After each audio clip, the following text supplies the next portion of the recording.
kita nak sama-sama nak kongsi rasa simpati kita dengan sahabat-sahabat rakan-rakan kita di Kelantan, ya, di Kelantan Darul Naim, kerana saya dipahamkan ataupun kita tengok paparan berita pun ada, iaitu banjir yang sedang melanda di beberapa kawasan di Kelantan, iaitu termasuklah di Kubang Krian, Lundang, dilanda banjir kilat. Dan bila kita tengokkan keadaan tu, dengan ada yang kawasan sekolahnya, dengan beberapa kawasan-kawasan berhampiran tu, memang kita tengok memang sangat menyayat hatilah, sedihlah kita tengok kan. Bayangkanlah dengan keadaan suasana di seluruh negara, kita belum lagi dalam keadaan yang benar-benar stabil. Kemudian sahabat-sahabat kita di Kelantan pula dilanda banjir begitu. Kita berdoa pada Allah Subhanahu Wa Taala, moga Allah Taala mempermudahkan urusan sahabat-sahabat saya di Kelantan, khususnya di Kota Baru, Kubang Krian, Lundang, semua ni yang dilanda banjir kilat ni. Moga Allah Subhanahu Wa Taala pemudahkan urusan kalian semua dalam menghadapi musibah ini. Dan tiap kali bila kita ditimpa musibah, jangan sama sekali kita lupa untuk kita membacakan apa? Inna lillahi wa inna ilaihi raji'un. Allahumma ajurni fi musibati wa akhlif li khairan minha. Jom baca sama-sama dengan saya.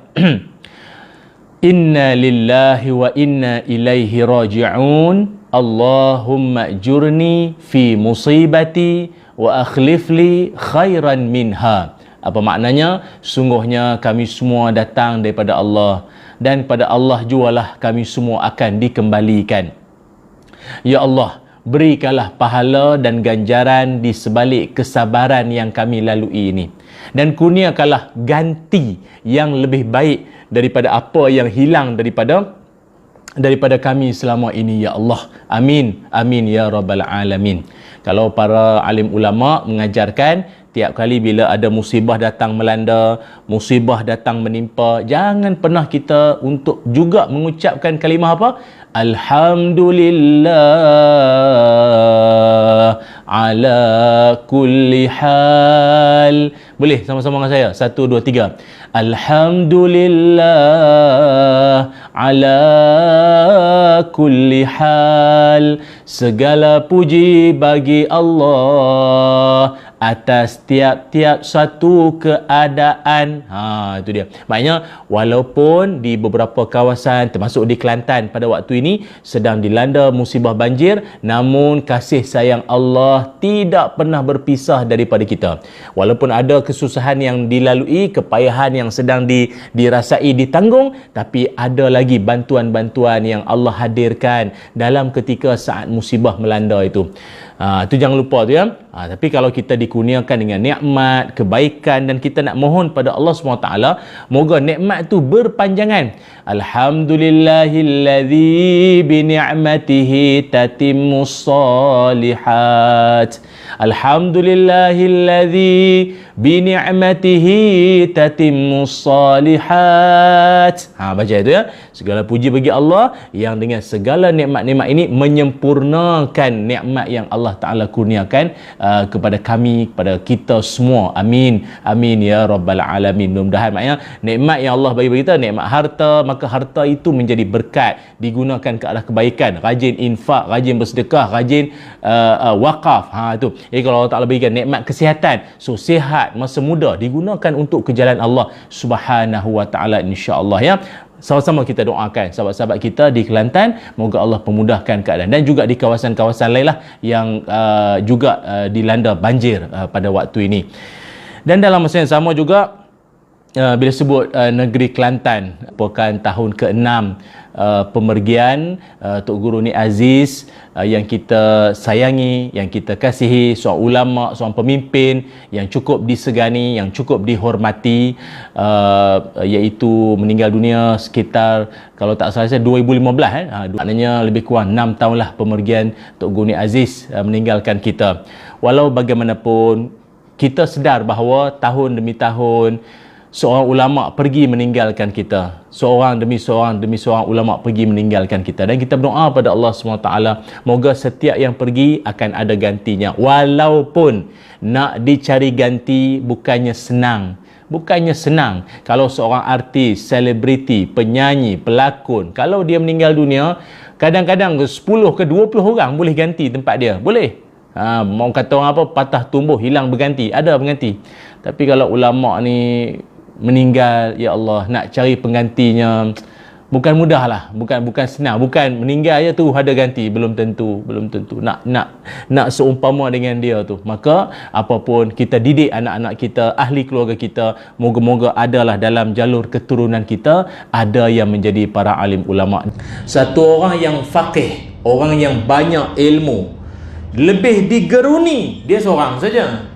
Satu orang alim lebih digeruni oleh syaitan-syaitan semua berbanding 1000 orang ahli ibadah. Ahli ibadah ni jenis apa? Jenis kalau puasa tu Isnin, Khamis, puasa Arafah, puasa Ashura, segala puasa dia pulun. Apa? Yang solat, yang sunatnya, yang macam-macam dia jenis. Yang sunat pun macam-macam, yang semayang malam, semayang macam-macam lah, semua dia pulun. Tapi jenis orang kuat ibadah macam tu tak boleh challenge orang alim. Orang alim ni walau dia seorang, syaitan takut. Walaupun dia seorang, nak dibanding dengan 1000 orang ahli ibadah. Pasal ahli ibadah ini bukan semuanya alim. Dia kuat ibadat, tapi ilmu kadang-kadang tengok juga. Ada orang kadang ahli ibadah dan rajin menuntut ilmu, bagus. Tapi ada orang dia kuat ibadat, tapi ilmu tak berapa ada. Kuatlah ibadatnya tu, pas mayang asar bangun sembahyang ba'dah. Mau tanya haji mayang apa? Ini kita pahala lebih sembahyang sunat ba'dah asar. Syaitan guling gelak, kau ni kuat mayang tapi orang tak ada ilmu, macam tu lah. Jadi orang yang ada ilmu ini lebih digeruni oleh para syaitan-syaitan menurut Nabi Muhammad sallallahu alaihi wasallam. Tapi tuan-tuan, hari ini kita berada pada satu zaman ataupun juga disebut sebagai akhir zaman. Apa tanda kita ni dunia akhir zaman? Adalah diutuskan Nabi Muhammad sallallahu alaihi wasallam. Dalam hadis Nabi menyebutkan, bu'istu ana wasa'ah kahataini. Kata Nabi, diutuskan aku ini dengan berdentumnya kiamat adalah seperti ini. Aku kiamat macam ni, dekat, rapat. Kalau Nabi kata ini aku, ini kiamat. Oh, jauh lagi, selang berapa jari. Aku ini kiamat. Artinya kita ni umat yang menuju ke arah kiamat.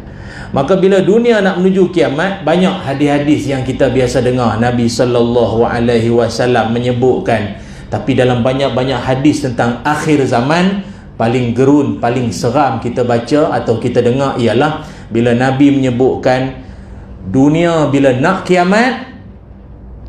Tuan-tuan, kalau rumah nak dirobohkan, tak tahulah atas tujuan apa. Tuan-tuan ada nak beli tanah lot baru, nak buat yang lama nak dirobohkan, jadi tanah yang lama tu masih nama kita lagi, nak buat tanam ke apa.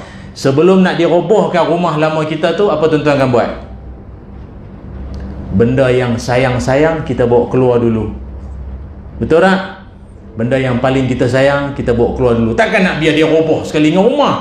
Kita keluarkan dulu yang sofa, yang jam mana beli dulu, pasu yang sayang, semua keluarkan dulu. Barulah dirobohkan.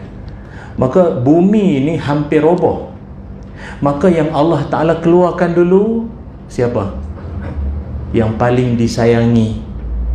Yang paling disayangi.